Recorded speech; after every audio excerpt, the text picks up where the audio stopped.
بسم اللہ الرحمن الرحیم۔ اللہ کی تلوار سلسلے کی نئی ویڈیو پیش خدمت ہے۔ تمام سامعین سے گزارش ہے کہ ویڈیو کو لائک کریں، چینل کو سبسکرائب کریں اور بیل آئیکن کو پریس کر دیں تاکہ ہر نئی آنے والی ویڈیو آپ کو وقت پر ملتی رہے۔ یہودی کچھ دیر کے لیے بات کرنے سے کتراتے رہے، پھر انہوں نے اپنی شرائط پیش کی۔ ہمارے حالات تمہاری صورتحال سے زیادہ نازک ہیں۔ اگر تمہیں کامیابی نہ ہوئی تو ہو سکتا ہے کہ تم ہمارا ساتھ چھوڑ دو۔ اس صورت میں ہمیں تنہا محمد صلی اللہ علیہ وآلہ وسلم کے غیظ و غضب کا سامنا کرنا پڑے گا۔ یہ یقین دلانے کے لیے کہ ایسا نہیں ہوگا، تمہیں ہم کو اپنے چوٹی کے خاندانوں میں سے کچھ آدمی بطور یرغمال دینے ہوں گے اور ان کو اس وقت تک ہمارے پاس رہنا ہوگا جب تک کہ جنگ کا کوئی اطمینان بخش فیصلہ نہیں ہو جاتا۔ بہرحال کل سنیچر ہے اور یہودیوں کو سبت کے روز جنگ کرنے کی ممانعت ہے۔ جو سبت کی پابندی نہیں کرتے خدا انہیں سور اور بندر بنا دیتا ہے۔ اکرما نامراد لوٹ آیا، تب ابو سفیان نے فیصلہ کیا کہ یہودیوں کو اگلے روز کی جنگ میں شریک ہونے پر ضامن کرنے کے لیے ایک اور کوشش کی جائے، اور کعب کے پاس ایک اور وفد بھیجا، لیکن طرفین اپنے اپنے موقف پر بدستور قائم رہے۔ قریش: یرغمال نہیں دیا جائے گا، کل جنگ کرو۔ یہودی: سبت کے روز جنگ نہیں کی جائے گی، بہر صورت پہلے یرغمال لیں گے۔ اب تینوں گروہوں نے کہا نعیم نے ٹھیک کہا تھا، اس نے ہم کو کتنی دانش مندانہ نصیحت کی تھی۔ نعیم نے اپنا فرض بخوبی سر انجام دیا تھا۔ بنو قریظہ کو بڑی صفائی کے ساتھ اتحادیوں سے الگ کر دیا گیا تھا۔ اگلی صبح سنیچر 15 مارچ کو خالد اور اکرما نے تکلیف سے اکتا کر اور اتحادیوں کی مشترکہ کارروائی کی صورت نہ دیکھتے ہوئے معاملات کو اپنے ہاتھ میں لینے اور بہر صورت کسی نتیجے پر پہنچنے کے لیے تگ و دو کرنے کا فیصلہ کیا۔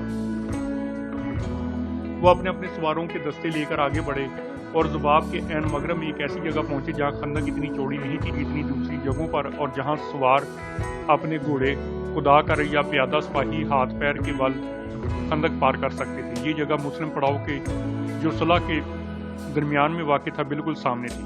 پہلے اکرما کا سوار دستہ حرکت میں آیا اور ایک چھوٹی سی ٹولی گھوڑوں پر خندق پھلانگ کر بخود بھی دوسری طرف مسلمانوں کے روبرو آ گئی۔ اس ٹولی میں 7 آدمی تھے، جن میں اکرما اور ایک عظیم قد و قامت کا شخص بھی شامل تھے۔ اس شخص نے اپنے قوی ہیکل گھوڑے کو اپنی ٹولی سے آگے بڑھا کر مسلمانوں کا جو قریش کی اچانک آمد پر حیران تھے جائزہ لینے لگا۔ اب فضا تاریخ کی ایک ایسی عجیب و غریب نبرد آزمائی کے لیے تیار ہو چکی تھی جس کو یہاں اس کے غیر معمولی واقعات کی وجہ سے پوری تفصیل کے ساتھ بیان کیا جاتا ہے۔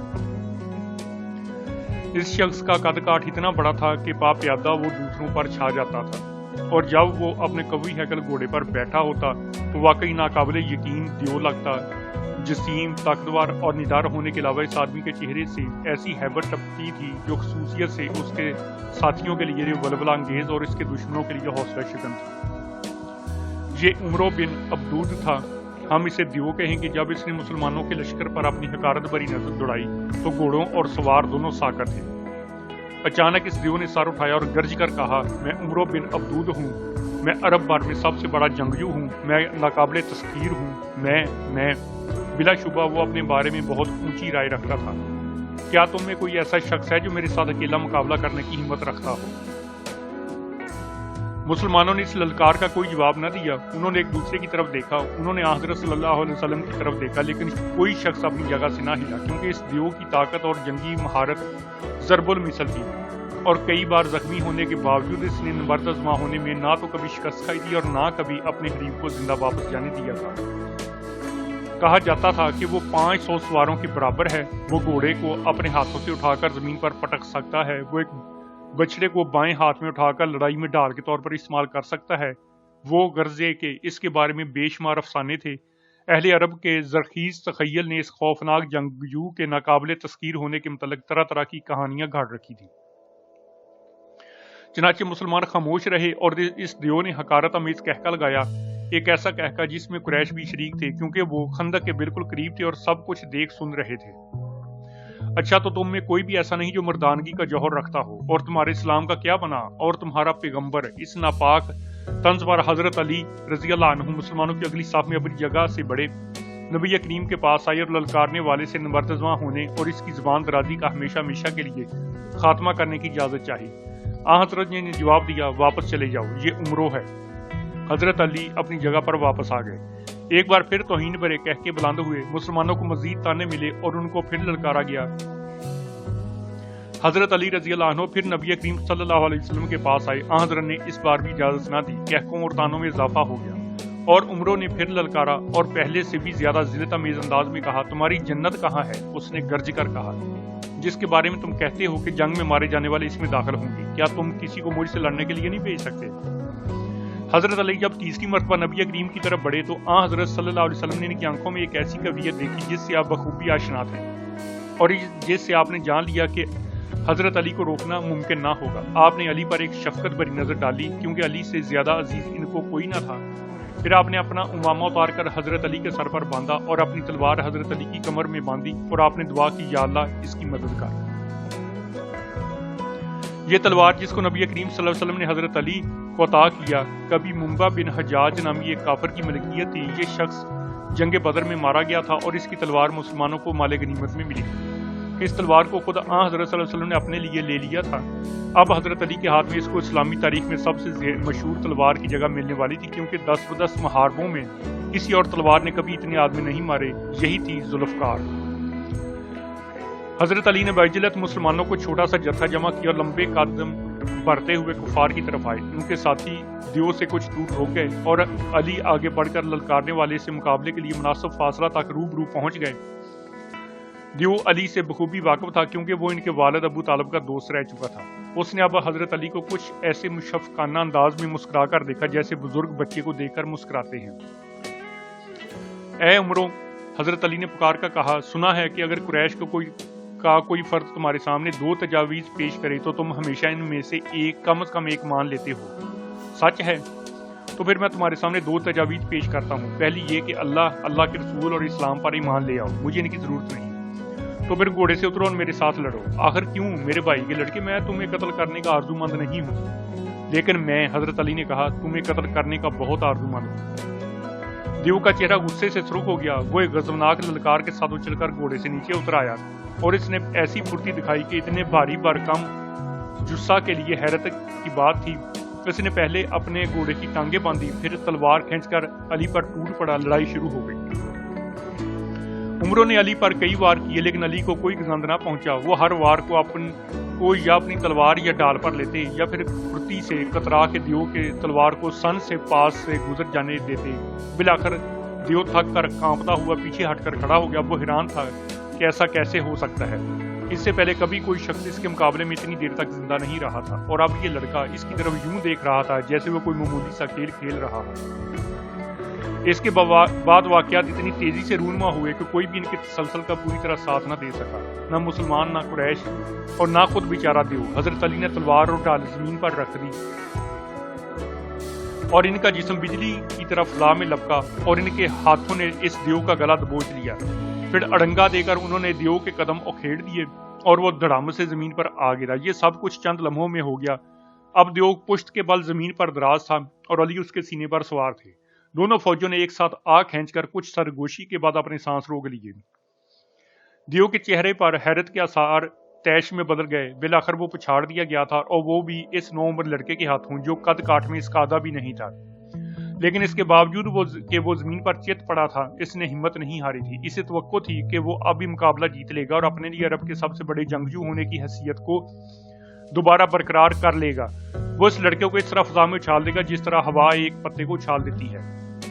جب اس دیو نے علی کی گرفت توڑنے کے لیے زور لگایا تو اس کے چہرے کا رنگ ارغوانی ہو گیا۔ اس کی گردن کی رگیں پھول گئیں اور اس کے بازوؤں کے قوی دسر پٹھے کانپنے لگے، لیکن وہ علی کی گرفت کو اپنی جگہ سے انچ بھر بھی سرکا نہ سکا۔ علی کے عضلات فولاد صفت تھے۔ اے عمرو، یاد رکھو، حضرت علی نے نرمی سے کہا، کہ فتح شکست منشاء عزتی پر منحصر ہے۔ اسلام قبول کر لو، اس طرح نہ صرف تمہاری جان بچ جائے گی بلکہ تمام دنیا و عقبہ میں اللہ کی رحمتوں سے بھی نوازے جاؤ گے۔ علی نے اپنے کمر بند سے ایک تیز دھار خنجر کھینچا اور عمروں کے گلے کے قریب لا کر تھام لیا، لیکن یہ صورتحال اس دیو کے لیے ناقابل برداشت تھی۔ کیا اسے، جس کو سرزمین عرب میں سب سے بڑا مرد میدان سمجھا جاتا تھا، اب اپنی باقی عمر شکست خوردگی اور ذلت کے سائے میں بسر کرنی ہوگی؟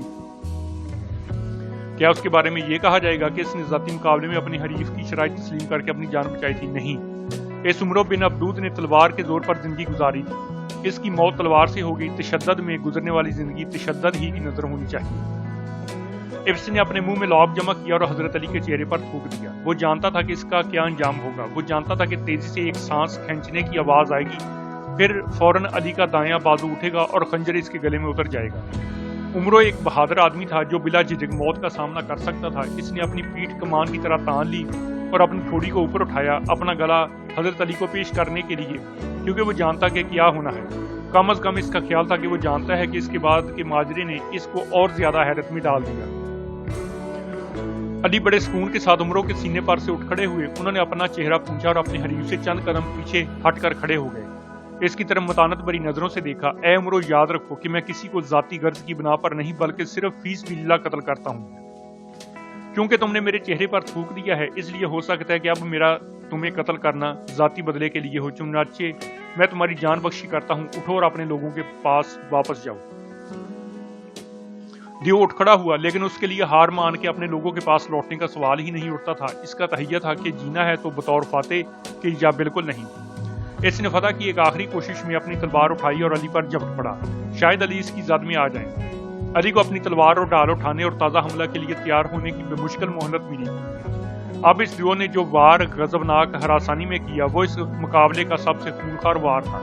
اس کی تلوار نے علی کی ڈال کو پاش پاش کر دیا، لیکن ڈال نے وار کے زور کو توڑ دیا اور تلوار سے علی کی کن پٹی پر محض ستی چوٹ لگ پائی۔ زخم اتنا خفیف تھا کہ اس سے علی کا دھیان نہیں پڑ سکتا تھا۔ اس سے پیشتر کے دیو دوبارہ تلوار بلند کرتا، ذوالفقار دور میں چمکی اور اس کی نوک نے دیو کا گلا چیر دیا۔ دیو کے خون کا فوارہ چھوٹ گیا۔ وہ لمحہ بھر بے حس و حرکت کھڑا رہا، پھر اس کا بدن ایسے جھومنے لگا جیسے مدہوشی کے عالم میں جھومتا ہے۔ بعد ازیں وہ دڑھم سے منہ کے بل گرا اور پھر اس میں جنبش نہ رہی۔ اس پہاڑ سے جسم کے گرنے سے زمین تو نہ ہلی، زمین تو بہت بڑی ہے، لیکن 3000 مجاہدین کے گلوں سے بلند ہونے والی نعرہ تکبیر سے صلہ کی پہاڑی ہل گئی۔ وادی کے طول و عرض میں گونجتا ہوا یہ نعرہ بالآخر صحرا کی خاموشی میں پیوست ہو گیا۔ مسلمانوں کا جتھا قریش کے باقی 6 آدمیوں پر ٹوٹ پڑا۔ تلواروں کی اس جنگ میں ایک اور قریش مارا گیا اور ایک مسلمان بھی شہید ہو گیا۔ چند لمحوں بعد قریش کی باقی ماندہ ٹولی پیچھے مڑی اور تیزی سے خندق کی دوسری طرف پہنچ گئی۔ خندق پھلانگتے وقت اکرما نے اپنا نیزہ گرا دیا، جس پر حسان شاعر اعظم نے کئی ایک ہجویہ شعر اشعار کہے۔ نوفل بن عبداللہ نامی ایک شخص جو خالد کا چچیرا بھائی تھا، خندق پار نہ کر پایا اور اس میں گر گیا، اور اس سے پیشتر کے وہ اٹھ سکتا۔ مسلمان خندق کے کنارے پہنچ گئے۔ انہوں نے اس پر پتھروں کی بوچھاڑ شروع کر دی۔ نوفل نے منت سماجت کی، اے اربو، اس سے تو موت یقیناً بہتر ہے۔ اس پر علی نے خندق میں اتر کر اس کا سر قلم کر کے اس کی مراد پوری کر دی۔ مسلمانوں کا جتھا اب اپنے پڑاؤ کو لوٹ آیا اور خندق کے اس قابل عبور مقام پر کڑا پہرا بٹھا دیا گیا۔ اگلے روز سپہر کو خالد ایک دستے کے ساتھ یہ ارادہ کر کے آگے بڑھا کہ جہاں اکرما ناکام رہا وہاں وہ کامیاب ہوگا۔ اس نے خندق پار کرنے کی کوشش کی، لیکن اس مرتبہ اس مقام پر متعین پہرے داروں نے خالد کو پیش قدمی کرتے دیکھ لیا اور بر وقت صف بستہ ہو کر اس کو روک لیا۔ دونوں طرف سے زور انداز تیر اندازی ہوئی، جس کے دوران میں ایک مسلمان اور ایک قریش مارا گیا، لیکن خالد کو خندق عبور کرنے میں کامیابی نہ ہوئی۔ چونکہ اس کی مخالفت اتنی سخت تھی کہ اس پر قابو پانا ممکن نظر نہ آتا تھا، اس لیے خالد نے فیصلہ کیا کہ جنگی چال بازی سے کام لیا جائے۔ اس نے اپنے دستے کو اس طرح پیچھے ہٹایا گویا اس نے خندق عبور کرنے کا ارادہ ترک کر دیا ہے، اور پھر اس خندق سے دور لے جا کر تیار کھڑا کر دیا۔ مسلمان اس جھانسے میں آ گئے، یہ باور کر کے خالد نے خندق پار کرنے کی کوشش ترک کر دی کہ وہ پیچھے ہٹ آئے اور سستا کر رات کی خاموشی اور سکون کا انتظار کرنے لگے۔ مان خالد نے اپنے دستے کو سر پر خندق کی طرف دوڑایا اور اس سے قبل کہ مسلمان پہرے داروں کو دوبارہ سافرہ ہونے کا موقع ملتا، خالد کی قیادت میں چند قریش خندق عبور کرنے میں کامیاب ہو گئے، لیکن وہ خندق سے زیادہ آگے نہ بڑھے تھے کہ مسلمان دوبارہ منظم ہو گئے اور انہوں نے خالد اور اس کے ساتھیوں کو ایک مختصر سے مقام میں گھیر لیا۔ خالد نے اس گھیرے سے نکلنے کی بہت کوشش کی، لیکن مسلمانوں کی طرف سے مزاحمت بہت شدید تھی اور اسے کامیابی نہ ہوئی۔ قریش کے جتھے اور مسلمان پہرہ داروں کے درمیان 10 بدس جنگ ہوئی، جس کے دوران خالد نے ایک مسلمان کو شہید کر دیا۔ وحشی بھی وہاں موجود تھا اور اس نے خندق کی دوسری جانب وہی نیزہ پھینک کر جیسے اس نے جنگ احد میں حضرت حمزہ پر حملہ کیا تھا ایک مسلمان کو شہید کر دیا۔ مگر تھوڑی ہی دیر بعد خالد حالات کو مایوس کن پا کر لڑائی روک کے خندق کی دوسری طرف پلٹ گیا۔ جنگ خندق کی یہ آخری بڑی فوجی کارروائی تھی۔ اگلے 2 روز تک سوائے وقتاً فوقتاً تیر اندازی کے جس سے طرفین کو کوئی نقصان نہ پہنچا اور کچھ نہ ہوا۔ اب مسلمانوں کی خوراک ختم ہو گئی، لیکن بے بسی نے ان کو اور بے باک کر دیا اور وہ کفار کے سامنے جھکنے کی بجائے بھوکوں مرنے پر تل گئے۔ اتحادیوں کے پڑاؤ میں بدمزاجی بڑھ گئی اور حوصلے پست ہو گئے۔ ہر آدمی جانتا تھا فتح کی توقعات سے بھری ہوئی مہم بری طرح ناکام ہو چکی ہے۔ وسیع پیمانے پر شکوے شکایات ہونے لگے اور اس صورتحال کو ناقابل برداشت بنانے میں اس حقیقت کا ہاتھ تھا کہ اس الجھن کا حل کسی کو بھی نہیں سوجھ رہا تھا۔ پھر منگل 18 مارچ کی رات کو مدینہ کے علاقہ ایک طوفان کی زد میں آ گیا۔ تند و تیز سرد ہوا کے جھکڑ اتحادی پڑاؤ سے ٹکرائے اور سائیں سائیں کرتے ساری وادی میں پھیل گئے۔ درجہ حرارت تیزی سے گر گیا۔ اتحادی پڑاؤ مسلمانوں کے پڑاؤ کی بنسبت زیادہ کھلی جگہ میں تھا اور طوفان گویا اتحادیوں پر منتقمانہ انداز میں ٹوٹ پڑا تھا۔ اس نے چولہے ٹھنڈے کر دیے، دیگچیاں گرا دی، خیمے اکھڑ کر اڑا دیے۔ جب طوفان اس طرح اپنا غصہ اتار رہا تھا تو اتحادی اس کے خاتمے کے بے سود انتظار میں اپنی اپنی قباؤں اور کمبلوں میں سمٹ کر بے ہنگم سی گٹھڑیاں بنے بیٹھے رہے۔ ابو سفیان کی قوت برداشت جواب دے گیا اور وہ اچھل کر کھڑا ہو گیا اور اس نے طوفان کی مخالف سمت میں آواز بلند کرتے ہوئے چلا کر اپنے ساتھیوں سے کہا، یہ جگہ ہمارے قیام کے لیے موزوں نہیں۔ اس کھلی جگہ پر ہونے کے باعث آدمیوں اور جانوروں کو شدید نقصان پہنچا ہے۔ بنو قریظہ سور اور بندر ثابت ہوئے ہیں اور ضرورت کے وقت ہمیں دغا دے گئے ہیں۔ اس طوفان نے ہمارے پڑاؤ کو تباہ کر دیا ہے، ہمارے چولہے ٹھنڈے کر دیے ہیں، ہمارے خیمے اکھاڑ پھینکے ہیں۔ آؤ مکہ واپس چلیں اور لو میں تو چلا۔ آپ نے اپنی یہ آخری تقریر ختم کرتے ہی ابو سفیان اچھل کر اپنے اونٹ پر سوار ہوا اور بے رحم طوفان سے دور بھاگ جانے کی امید میں اپنے ساتھیوں کے ساتھ وہاں سے چل دیا۔ لیکن طوفان نے اسے رات بھر عذاب میں مبتلا رکھا۔ غطفان اور دوسرے قبائل کو قریش کے کوچ کا علم ہوا، چنانچہ وہ بھی مزید تاخیر کے بغیر اونٹوں پر سوار ہو کر اپنی اپنی بستیوں اور چراغ گاہوں کو روانہ ہو گئے۔ خالد اور عمرو بن العاص اپنے اپنے سوار دستوں کے ساتھ لشکر قریش کے پیچھے چل رہے تھے۔ انہیں مسلمانوں کے مدینہ سے نکل کر قریش کی نقل و حرکت میں مخل ہونے کی صورت میں عقبی فوج کے دفاعی فرائض سر انجام دینے تھے۔ یہ ایک تلخ تجربہ تھا اور اس نے ابو سفیان کی، جو اپنے لشکر کو لے کر واپس مکہ جا رہا تھا، آنکھیں کھول دی۔ اس کے دل پر ناکامی کا بھاری بوجھ تھا۔ اگلی صبح مسلمانوں نے دیکھا کہ اتحادی جا چکے ہیں اور وہ بھی اپنے گھروں کو لوٹ گئے۔ قریش کی طرف سے مسلمانوں کو کچلنے کی یہ آخری کوشش تھی۔ اس کے بعد ان کی مخالفت مدافعت تک محدود رہی۔ جنگ خندق ختم ہو گئی۔ دونوں طرف سے 4 آدمی مارے گئے۔ یہ اس لحاظ سے مسلمانوں کی فتح تھی کہ انہوں نے اتحادیوں کے مقابلے میں خود اپنی اور اپنے گھروں کی مدافعت کا مقصد حاصل کر لیا، جبکہ اتحادی مسلمانوں کا قلعہ کما کرنے کی کوشش میں ناکام رہے۔ فی الواقع اتحادی مسلمانوں کو کوئی نقصان نہ پہنچا سکے۔ محاصرہ 23 روز تک جاری رہا اور اس سے تربین پر سخت دباؤ پڑا۔ محاصرہ کا خاتمہ طوفان کے ذریعے تو ہوا، لیکن اصل سبب طوفان نہیں تھا، کیونکہ یہ تو محض آخری وجہ تھی۔ در حقیقت اس فوجی کارروائی کی نوعیت جنگ کی اتنی نہیں تھی جتنی محاصرے اور تقابل کی تھی، کیونکہ دونوں فوجوں میں کسی وقت بھی صحیح معنوں میں مڈ بھیڑ نہ ہوئی۔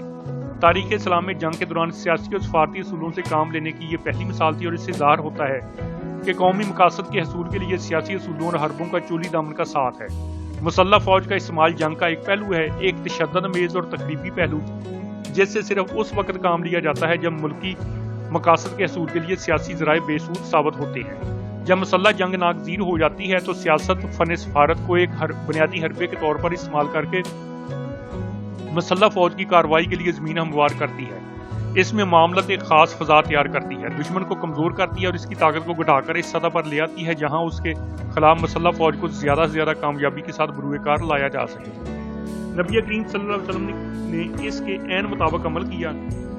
آپ نے دشمن کو صرف تعداد کے لحاظ سے نہیں بلکہ ہمت و حوصلے کے لحاظ سے بھی کمزور کرنے اور ان میں تفرقہ ڈالنے کے لیے سفارتی حربے سے کام لیا۔ یہ بات اکثر مسلمانوں کے فہم سے بالا تھی، مگر وہ اپنے قائد سے سیکھ رہے تھے۔ حضرت صلی اللہ علیہ وسلم کے ان الفاظ کو کہ جنگ داؤ پیچ کا معاملہ ہے یاد رکھا گیا اور بعد کی اسلامی مہمات میں اکثر ان کا حوالہ دیا گیا۔ اور اس کے ساتھ ہی آج کی ویڈیو یہیں پر ختم ہوتی ہے۔ انشاءاللہ جلد ہی دوبارہ نئی ویڈیو کے ساتھ حاضر ہوں گے۔ اللہ حافظ۔